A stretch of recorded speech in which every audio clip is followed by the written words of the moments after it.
Eleanor Marshall stepped into the gleaming atrium of Sterling Heights Medical Center with the poise of a woman who had navigated countless challenges with grace.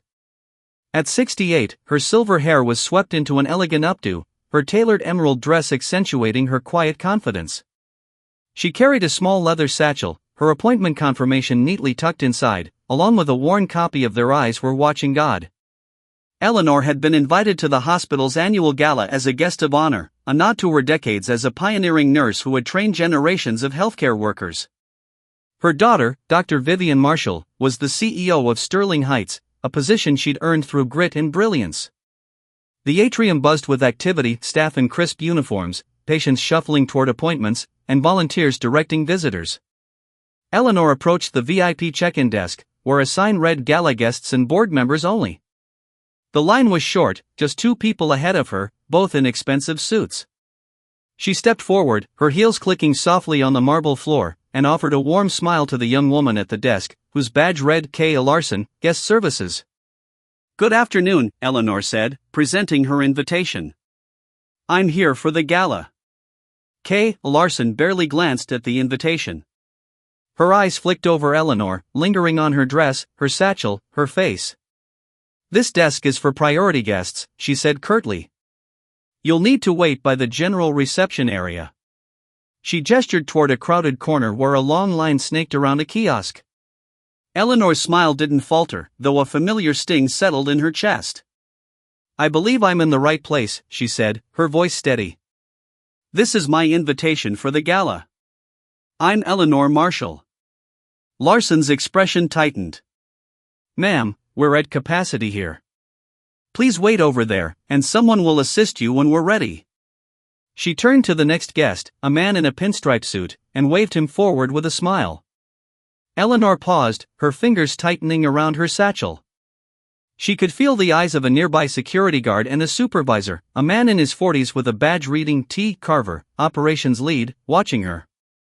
Carver leaned toward Larson, murmuring something that made her smirk. Eleanor stepped back, not because she agreed, but because she'd learned long ago that dignity wasn't won by arguing with those who'd already made up their minds. She moved toward a bench near the atrium's fountain, opened her book, and began to read, though her mind was elsewhere. She pulled out her phone and sent a single text to her daughter, at the hospital. "Not the welcome I expected." Then she settled into her seat, her posture perfect, her scarf adjusted just so. She'd faced this before, countless times, in fact. As a black nurse in the 1970s, she'd been dismissed by doctors, ignored by administrators, and mistaken for a janitor despite her credentials. Each time, she'd held her head high, letting her work speak louder than their assumptions. This moment was no different. As she waited, she overheard Carver chuckling with Larson. "Some people think they can just walk in anywhere," he said, his voice low but not low enough. Eleanor didn't react. She'd taught herself to let ignorance reveal itself. 5 minutes passed, then 6. On the 7th, the atrium's energy shifted. Heads turned toward the entrance, where a sleek black car pulled up outside. A woman stepped out, Dr. Vivian Marshall, CEO, in a sharp blazer and skirt, her presence commanding without effort. She strode through the glass doors, her assistant trailing behind, and scanned the room until her eyes landed on her mother. Vivian's expression didn't change, but her pace quickened. "Mama," she said, reaching Eleanor's side. "Why are you over here?" Eleanor closed her book, her smile warm but measured. "They suggested I wait here, baby. Seems the VIP desk was too busy for me." Vivian's eyes narrowed, but she didn't raise her voice. She'd inherited her mother's calm, a steel-wrapped composure that cut deeper than anger. "Let's fix that," she said, offering her arm. Together, they walked back to the VIP desk, where Larson's smile froze, and Carver's posture stiffened. Vivian approached the desk with the same precision she brought to boardroom negotiations. Larson fumbled with her clipboard, her earlier confidence gone. "Dr. Marshall," she stammered. "We didn't realize." "Didn't realize what?" Vivian asked, her tone even but piercing. "That my mother, a guest of honor at tonight's gala, was standing right here with a valid invitation?" Larson's mouth opened, then closed. Carver stepped forward, his smile forced. There must have been a misunderstanding, ma'am. We're handling a lot of VIPs today. Vivian tilted her head. A misunderstanding? My mother presented her invitation, and you sent her to wait by a fountain like she was in the way. Explain how that's a misunderstanding. Eleanor placed a gentle hand on Vivian's arm. It's fine, Vivian. I'm here now. It's not fine, Vivian said, her voice still calm but unyielding. This isn't just about you, Mama. It's about every person who walks through these doors and gets treated like they don't belong. She turned back to Carver. Where's your director of operations? Carver hesitated, then gestured toward a glass-walled office nearby. I'll get Ms. Hargrove. As they waited, Eleanor observed the staff. Larson avoided eye contact, busying herself with papers. Other employees whispered, some recognizing Vivian, others sensing the shift in the room.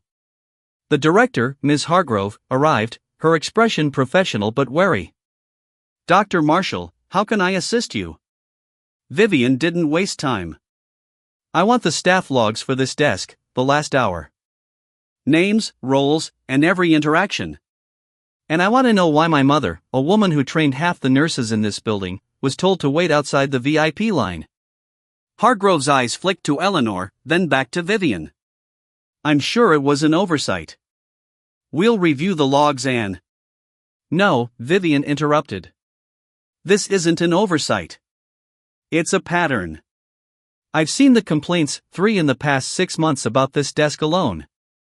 Older patients, especially people of color, being redirected, delayed, or dismissed. You didn't act on those, so I'm acting now. The office grew quiet. Eleanor spoke, her voice soft but resonant. When I was a nurse, I saw patients at their most vulnerable. They remembered how we treated them, every word, every glance. You don't forget the moments you're made to feel small. That's what sticks. Vivian nodded. This hospital runs on trust. If we can't get this right at the front desk, we're failing before anyone even sees a doctor. She turned to Hargrove. I want a meeting with the entire guest services management team. Now. As they moved to the conference room, a janitor named Marcus, who'd been quietly mopping nearby, caught Eleanor's eye. He gave a small nod, as if he'd seen this scene before. Eleanor returned the gesture, recognizing a shared understanding. Inside the conference room, the management team assembled: Carver, Hargrove, and 2 other supervisors, all looking uneasy. Vivian stood at the head of the table. This isn't about one incident. It's about a culture that lets these incidents happen. My mother wasn't just a guest today, she's a symbol of every person who walks in here expecting respect and gets Anita, she said, her voice steady. You saw her and assumed she didn't belong. That's not a mistake. That's a failure of judgment, and it's on you. The room was tense as Vivian laid out the issue. Hargrove tried to deflect. We train our staff to follow protocol. If there was a mix-up. There was no mix-up, Eleanor interjected, her voice calm but firm. I showed my invitation. You looked at me and decided I didn't fit the profile of a VIP. That's not protocol. That's bias. Vivian pulled up a tablet, displaying data from the hospital's complaint logs. 16 incidents in the past year, she said. Patients redirected unnecessarily, spoken to RUD 6 Ely, or ignored. Half involved Black or Latino patients. That's not a coincidence. Carver shifted uncomfortably. We can't control every interaction. People get busy, stressed. Stress doesn't excuse dismissing someone, Vivian said. My mother raised me to believe respect is non-negotiable. She walked into this hospital, a place she helped build, and was treated like an inconvenience. That's not just personal. It's systemic. Marcus, the janitor, lingered near the door. Vivian noticed him. You've been here a while, haven't you? She asked. 12 years, Marcus said, stepping forward. I see a lot, ma'am. People like your mother get overlooked all the time. Last month, an elderly Black woman was told to wait for a wheelchair while others got help right away. She sat for 40 minutes. I pushed her to her appointment myself. Vivian's jaw tightened. Why wasn't that reported? Marcus shrugged. I'm just the janitor. Nobody asks me. You're part of this hospital, Vivian said. Your voice matters. She turned to Hargrove. This stops today. I want a full audit of guest services, anonymous staff feedback, and a new training program by next week. Eleanor stood, her presence commanding. I didn't come here to be a problem. I came to celebrate this hospital's legacy. But if that legacy includes making people feel invisible, it's not one I'm proud of. Vivian looked at her mother, then at the team. You're all relieved of your duties, effective immediately. This isn't punishment, it's accountability. We're rebuilding trust, starting now. The next morning, the hospital was abuzz with the news.